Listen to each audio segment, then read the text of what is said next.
Welcome back to Hot Stove. Still reacting to yesterday's Hall of Fame vote. Joe Mauer, Todd Helton, Adrian Beltre, Hall of Famers to join Jim Leland in the class of 2024. It's going to be a great midsummer celebration in Cooperstown, New York. And we're so pleased to have Ron Gardenhire on with us today, who, of course, for many years had the pleasure of managing Joe and getting to know Joe Mauer as a person, as a player. Gardy, good morning to you.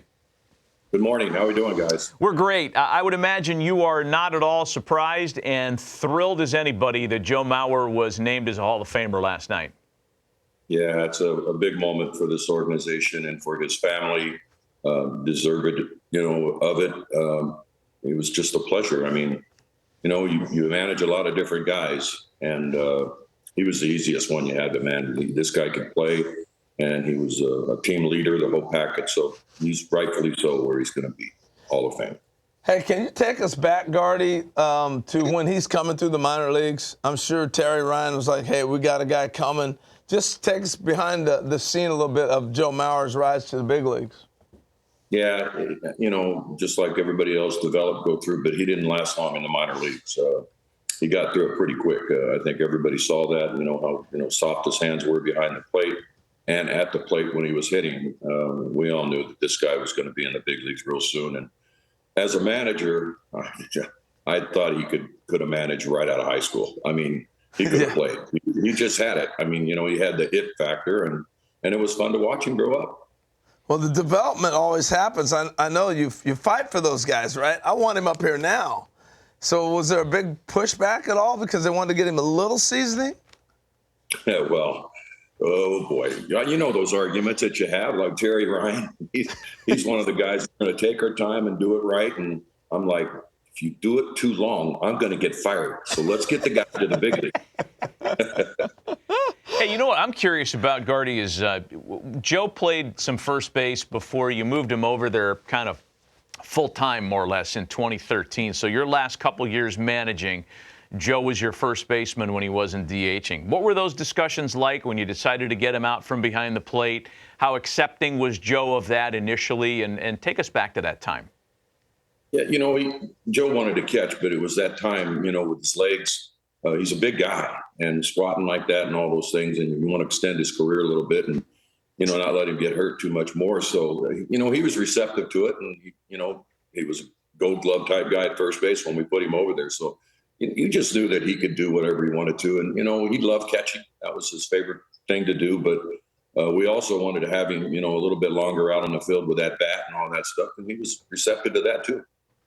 And he could run a little bit, too, right? Was a pretty good athlete.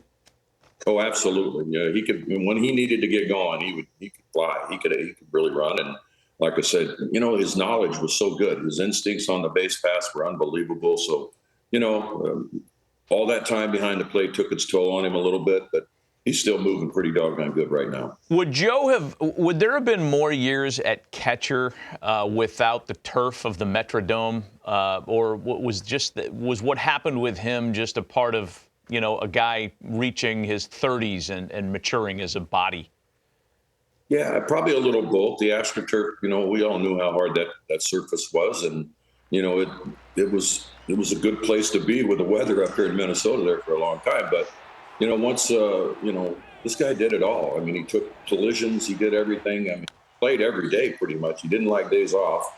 We would give him one on Sundays and things like that because we needed him in there. But he's an athlete. This guy could really play behind there, and it was an easy putting him at first base because he could do that too, and he made it look real easy. So he's just a great athlete, and we were lucky to have him and got to watch him play, right off the bench for me.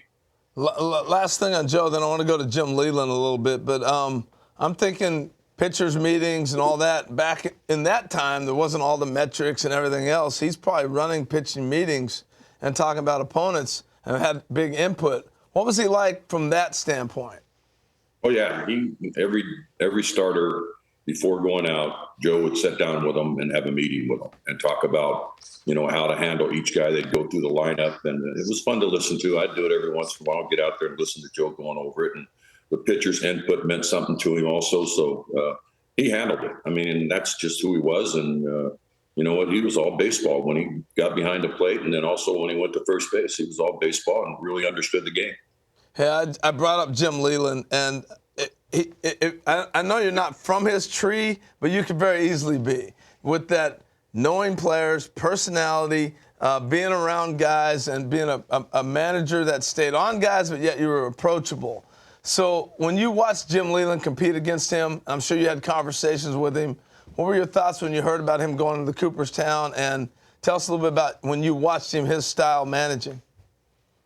Couldn't happen to a better person. We were good friends, and we battled out on the field and everything. And you know what? He's a baseball guy. The diehard baseball guy. Loved it. Talked baseball. We did that a lot, when we were playing them. And then after, I was out and he was out, we talked a lot more about it and the way the game went. I just love the guy. I love the guy because he'd sit in the corner of that dugout, smack out, and then go right to it. Blowing smoke as he went to mound to take the pitcher out. I loved it.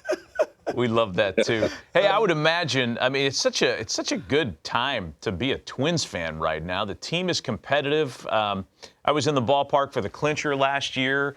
Target Field is packed. Last year you had Cotton, Oliva in Cooperstown. This year Joe Mauer. I'd imagine you'll be in the contingent headed to Cooperstown this summer, Gardy. Me? Yeah. Oh no. You're not going. You're not going to go. Oh, I'm going. Okay. But I'm not going to the Hall of Fame. I'll tell you that right now. Well, you know what? If you didn't want to go and attend. No, he thought you meant he was getting enshrined. Yeah, no, I know what he meant. But I was talking about going in the contingency. If you didn't want to go as a fan, you could send Bruce Arians in your place and put a Twins cap on him. And I think we would probably confuse a few people on that one. How many times you get confused with the longtime NFL coach? That's a good-looking guy, though. I can tell you that right now. So the answer is often. I think we're onto something there. Good stuff. Hey, Gardy, we appreciate you, man. Thanks for being on with us. We love visiting with you for any occasion, especially for something like this that we're all so pleased to talk about. Thanks for the time.